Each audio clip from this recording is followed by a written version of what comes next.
اور یہ بات بالکل ثابت شدہ ہے کہ اللہ تبارک تعالیٰ جب اپنی مسجد حرام کو اٹھائیں گے، بیت اللہ شریف کی مسجد کو، تو ساتھ میں مسجد نبی بھی اٹھے گی، اور مسجد نبی کے ساتھ مسجد اقصی پیوستہ ہو جائے گی۔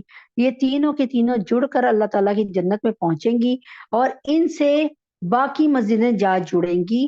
اب سوچ لیں کہ اگر آپ نے اپنے علاقے میں محسوس کیا کہ کوئی مسجد نہیں ہے، اور آپ نے ایک سادی سی مسجد بنا دی تاکہ علاقے کے لوگوں کو تنگی نہ ہو، اور مسجد کی آرائش پہ پیسہ لگانا پسندیدہ عمل نہیں ہے۔ ہاں، یہ ہے کہ اتنی یعنی مسجد میں ہیٹر کا انتظام کر دو، مسجد میں اے سی کا، کولر کا انتظام کر دو، پانی کا انتظام کر دو، یعنی اس طرح نا، مطلب کہنے کا کیا مقصد ہے،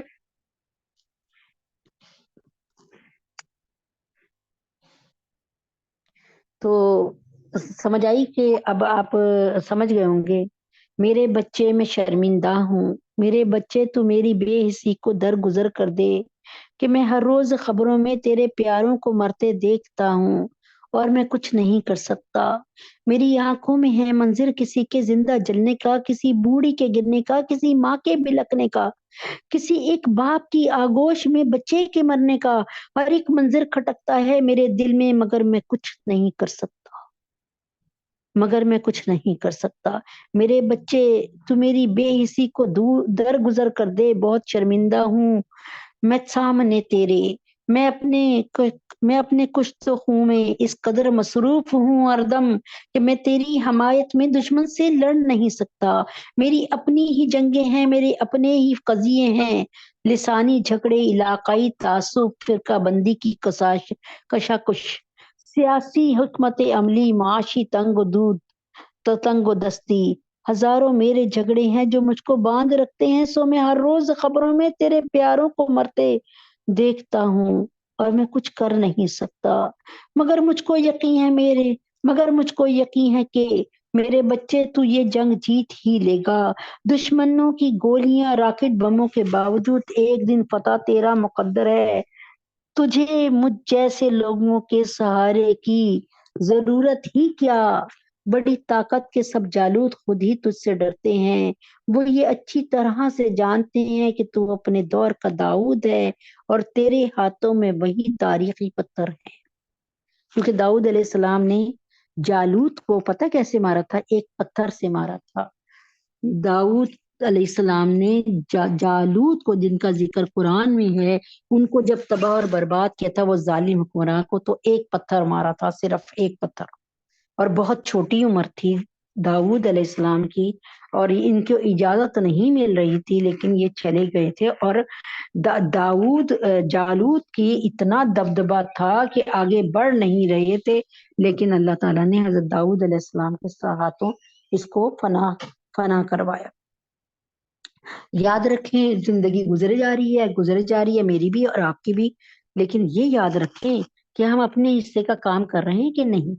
تو آئیے ہم سب اپنے حصے کا دیا جلا لیتے ہیں، ہو سکے تو اس میٹنگ میں اور لوگوں کو بھی لے کر آئیے۔ چند دنوں کی بات ہے، یعنی آج اللہ پاک نے تقریباً 26واں پارہ جو ہے وہ نصف سے میرے خیال میں زیادہ کروا دیا ہے۔ 27، 28، 29، 30 4 پاروں کے بعد یہ میٹنگ صبح کے ٹائم ہی چلی جائے گی۔ تو صبح کے ٹائم آپ کو پتا ہے کہ ہم میٹنگ کو اللہ تعالیٰ کے حکم سے تب ختم کر دیتے ہیں، یعنی اللہ تعالیٰ کے حکم سے اس وقت تک ختم کر دیتے ہیں جس وقت آپ لوگوں کا چاش کا وقت، اشراق کا وقت گزرتا ہے اور آپ لوگ سونا چاہتے ہیں۔ تو اور پھر بھی اللہ کے لیے جو لمحے گزارو، وہ اللہ تعالیٰ ان کو بڑھا چڑھا کے اس کا اجر ضرور دیتے ہیں۔ بسم اللہ الرحمن الرحیم۔ تھوڑی سی بات کر لیتے ہیں ختم نبوت کی۔ بسم اللہ الرحمن الرحیم۔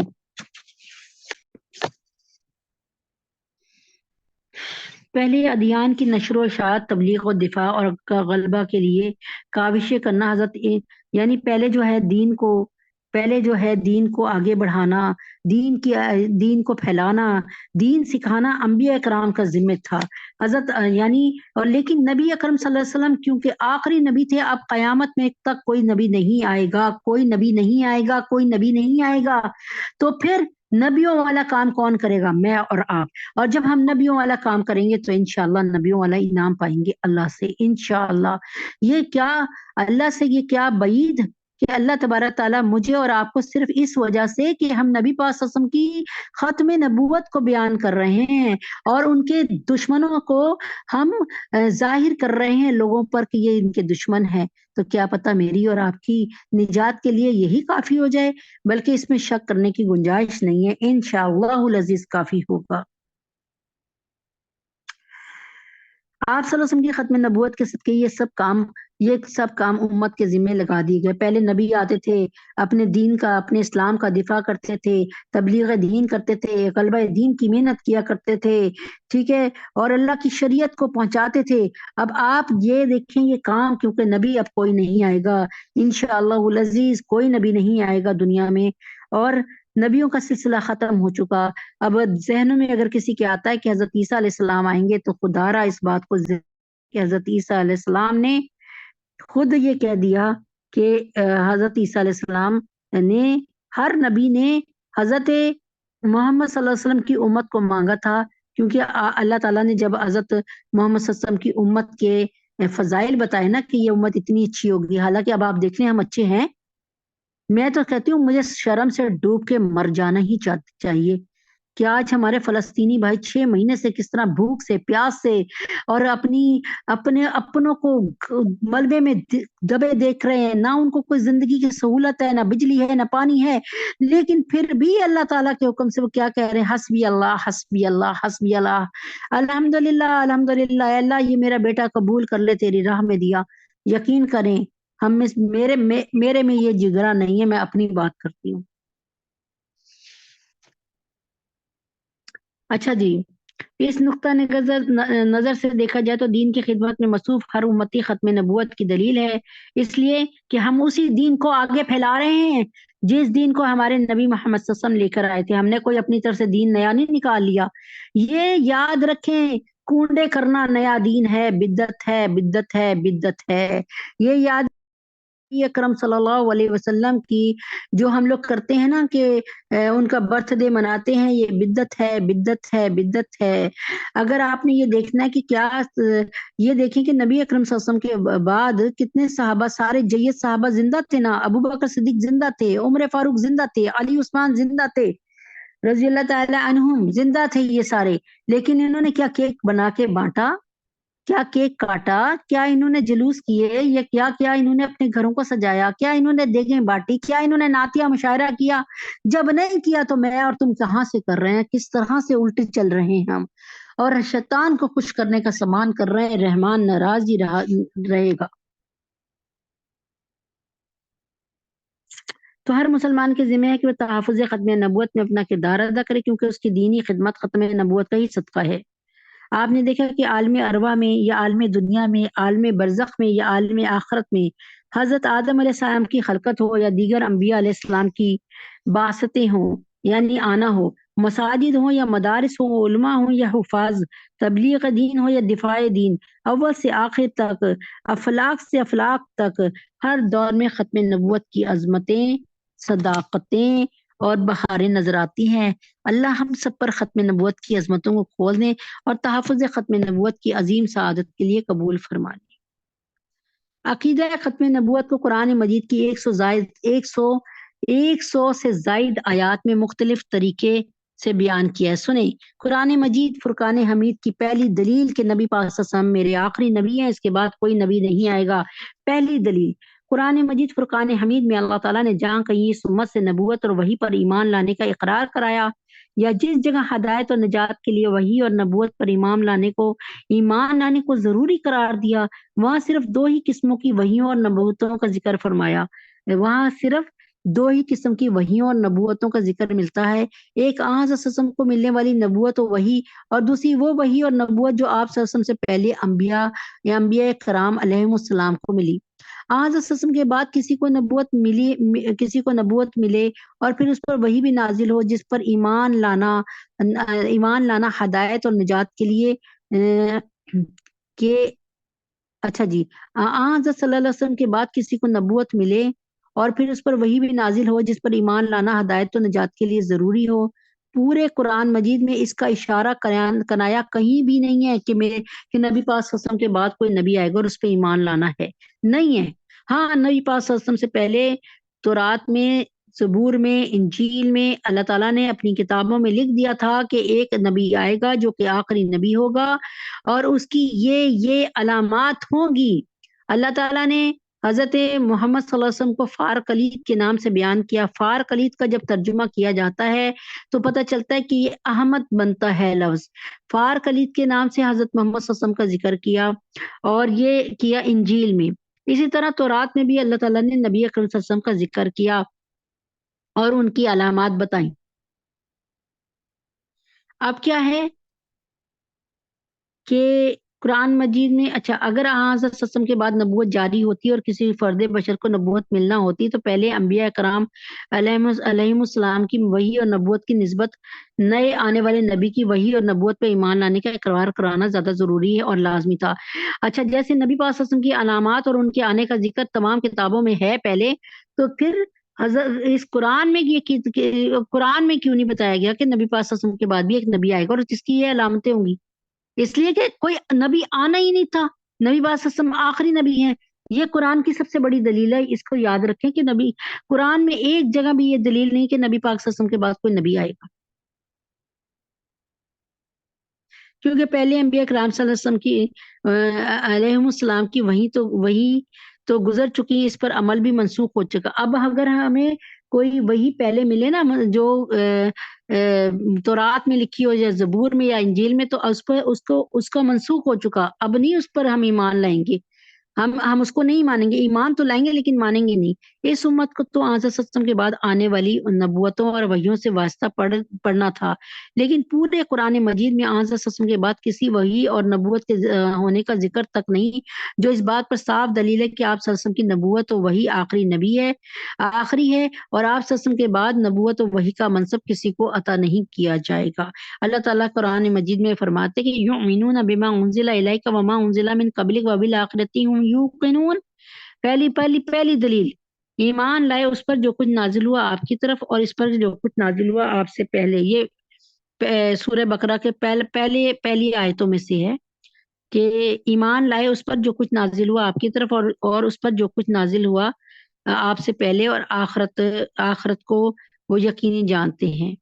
یہاں پر اللہ تعالیٰ نے یہ نہیں لکھا کہ پہلی کتابوں کا ذکر لکھا ہے لیکن آگے قرآن شریف کے بعد والی کوئی کتاب کا ذکر نہیں ہے۔ اس کا مطلب ہے کہ کوئی کتاب نازل ہی نہیں ہونی، جبکہ مرزا قادیانی کہتا ہے کہ میں نبی ہوں اور میرے پہ نازل ہوئی ہے تذکرہ کتاب، اور وہ کہتا ہے یہ تذکرہ جو ہے قرآن ہے، قرآن اب بے برکتہ ہو گیا، اب اس تذکرہ کو پڑھو، اب تم لوگوں کو حج کرنے کے لیے مکہ مدینہ جانے کے لیے ضرورت نہیں ہے۔ مرزا قادیانی کہتا ہے کہ مکہ مدینہ بے برکتہ یعنی بانجھ ہو چکا ہے، خیر و برکت نہیں اس میں رہی، اب تم قادیان آؤ اور یہاں پر حج کرو۔ یہ مرزا قادیانی کے اپنے لکھے ہوئے الفاظ ہیں، جس کو الفاظ مفہوم کو بیان کر رہی ہوں، الفاظ پورے مطلب یہی الفاظ ہے، اس طرح کے الفاظ ہیں۔ اور اللہ تعالیٰ فرماتے ہیں یا اہل الکتاب یا اہل تنقمون منا الا ان آمنا باللہ وما انزل الینا وما انزل من قبلک، اے اہل کتاب تمہیں اس کے سوا ہماری کون سی بات بری لگتی ہے کہ ہم اللہ پر اور جو کلام ہم پر اتارا گیا اس پر اور جو پہلے اتارا گیا اس پر ایمان لے آئے۔ اب دیکھیں اس والی کتاب میں بھی اس والی آیت میں بھی کہیں یہ نہیں لکھا، بس یہ لکھا کہ اے ایمان والو تمہیں اس کے سوا ہماری کون سی بات بری لگتی ہے کہ ہم اللہ پر ایمان لائے اور جو کلام ہم پر اتارا گیا یعنی قرآن مجید اس پر ایمان لائے اور جو پہلے اتارا گیا تھا اس پر ایمان لائے۔ یہاں پر اہل کتاب کو یہ بات سمجھائی جا رہی ہے کہ ہم تو تمہارے نبی پر بھی ایمان لاتے ہیں، ہم تو تمہاری کتابوں پر بھی ایمان لاتے ہیں، لیکن یہ نہیں کہا گیا کہ نبی پاک صلی اللہ علیہ وسلم کے بعد آنے والی کتاب ہے اس پر بھی ایمان لاتے ہیں، اس لیے کہ یہ دلیل ختم ہے، یہیں پہ ختم ہے وہ کہ یہ آگے کوئی دلیل نہیں آتی۔ اسی طرح اس جیسی اور دیگر 30 آیات ہیں